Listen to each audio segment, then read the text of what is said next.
আসসালামু আলাইকুম। বিলিস এগ্রোর পক্ষ থেকে সবাইকে সুস্বাগতম। আশা করি সবাই ভালো আছেন।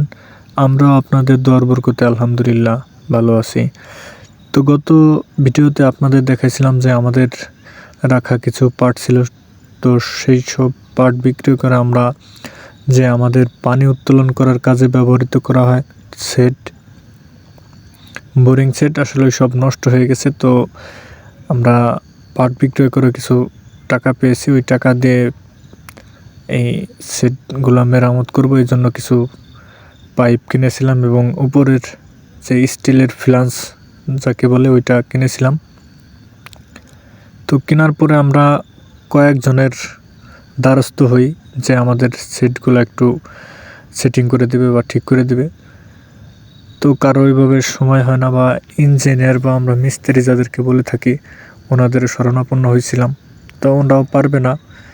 অনেক ঘোরাঘুরি করার পরে আসলে শেষ পর্যায়ে আর কোনো উপায় না পেয়ে আমরাই সেটগুলো মেরামত করার জন্য বা ঠিক করার জন্য আসলে চলে আসি। তো আজকে আমাদের সাহায্য করছিলেন আমাদের এক সিনিয়র বড় ভাই। তো ওনার সাহায্য নিয়ে মোটামুটি আমরা কাজগুলা করলাম। তো আসলে খুব কষ্টসাধ্য ছিল কাজগুলা, যে অনেক গর্ত করে ওই 5 ফিট পাইপ 6 থেকে 7 ফিটের মতো আমরা আসলে খুঁজে ফেলি, অনেক গর্ত করে ফেলি। তো গর্ত করার পরে আসলে আমাদের জিনিসটা বুঝতে পারি যে কোথা থেকে নষ্ট হয়েছে।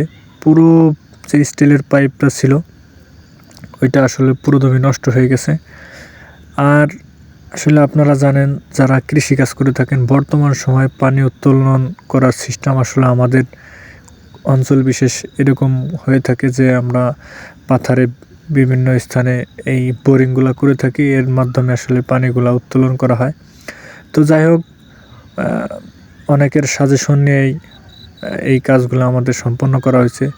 আমার আব্বাও ছিলেন আসলে এই কাজগুলোর সাথে জড়িত, তার সহযোগিতায় তার দিক নির্দেশনায় এই কাজগুলো আজকে সম্পন্ন করলাম।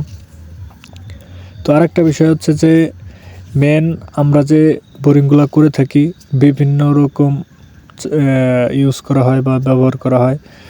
অনেকজনে এসে আসলে না বইলে সেটি মেশিন দিয়ে পানি উত্তোলন করে, তাদের সেটিং ভালো হয় না, এই জন্য আসলে আমাদের অনেক ভোগান্তি হতে হয় এবং 2-3 বছর পরে সেটগুলো নষ্ট হয়ে যায়। তো ভালো থাকবেন, সুস্থ থাকবেন, আর আমাদের ইউটিউব চ্যানেলটিকে অবশ্যই সাবস্ক্রাইব করে দেবেন। খোদা হাফেজ।